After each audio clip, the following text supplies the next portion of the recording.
you recently did a study on silver miners and how, when they released their results, how their stock price reacted to that. And one of the things that people have been talking about for quite a while is as silver has gone up from, its low of, $20 or so to 120, ever since it was $30, $40, $50, these silver miners are making huge profits. And it doesn't necessarily, it's great if silver is at 120, but $60 silver, $50 silver, that's still fantastic for a lot of these miners. And a lot of analysts, you found, were probably not factoring this in. They were underpricing these stocks. And then when results, when revenue was released and all that, they were shocked and prices went up. I think you had mentioned on average about 10% over that period. So can you expand on what you studied there, and then what do you forecast for the future for a lot of these miners?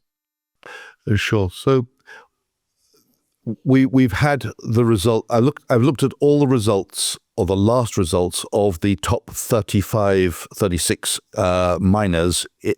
For that I used the SIL, the Global X Silver Miners ETF, to choose which were the top ones. So I chose the largest holdings by size. So that, broadly speaking, is the largest companies.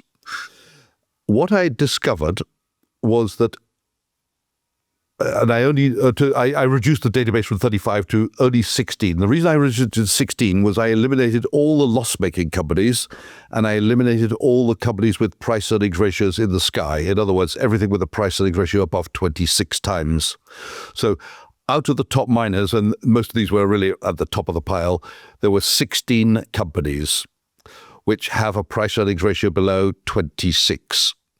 I looked at the price before they announced their results and the price after they announced their results, and most of them went up on the results announcement.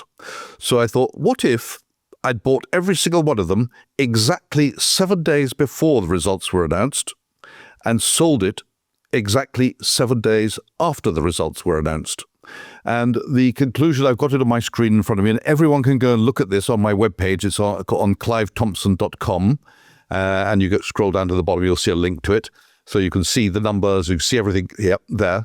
But what I discovered is, on average, you would have made a profit of 11.49% buying 7 days before and selling 7 days afterwards. And that is because those miners across the board were producing results which were mostly better than expected. Out of the 16 companies, only 3 went down.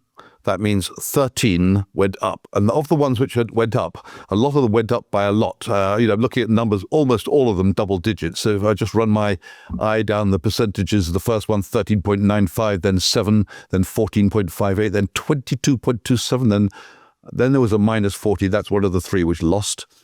Plus 19, plus 22, plus 20, minus 20, because that's the second loss, and 23.8, and so on. So we've got a lot of double-digit gains averaging out, including the losses, at 11.49% profit. Now, what does that mean for the results coming up in June? So the next set of results will be for the quarter ended June, or in some cases for the half year ended June.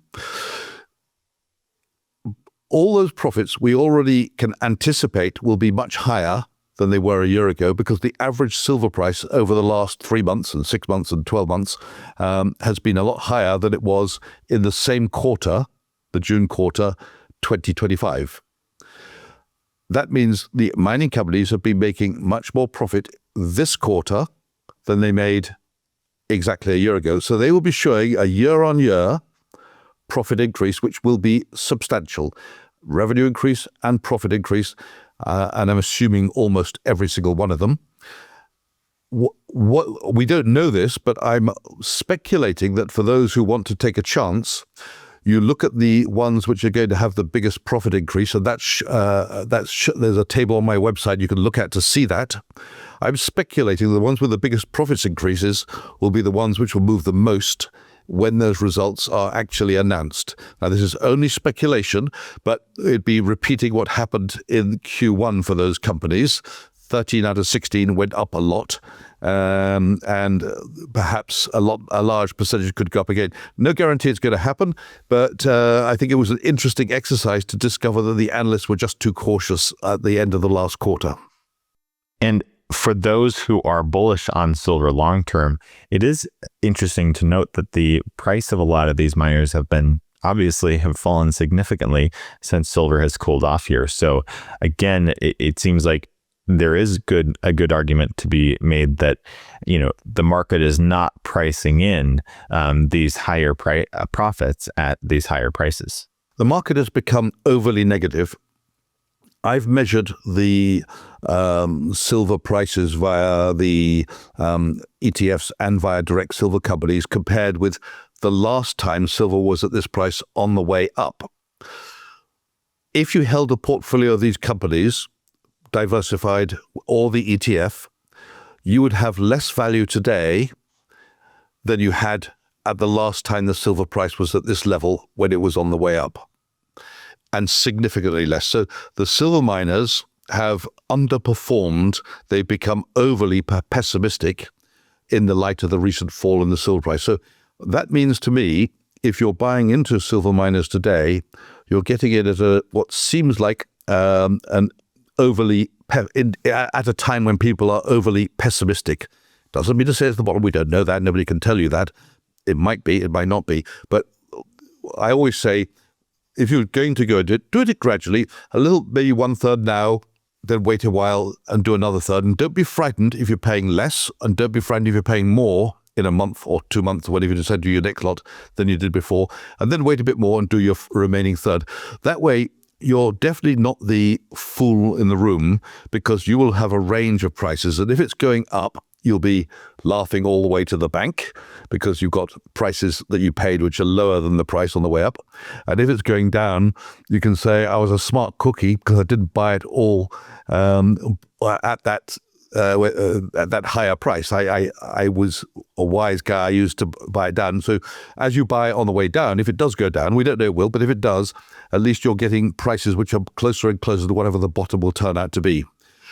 I know from experience, when I've done this with equities of all kinds, I feel a lot happier than when I go all in. When I say all in, I mean an entirety of what I would intend to put in one go, because when you go all in, you 50% of the time it's going to go down the next day and you're going to feel frustrated. If I do go into the tune of 1/3, I'm happy that I only did 1/3, and if it goes up, I'm still happy because I made a profit. It's a question of the mindset, isn't it? And how you, some people say, oh, the glass is half empty, and other people say, wow, it's still half full.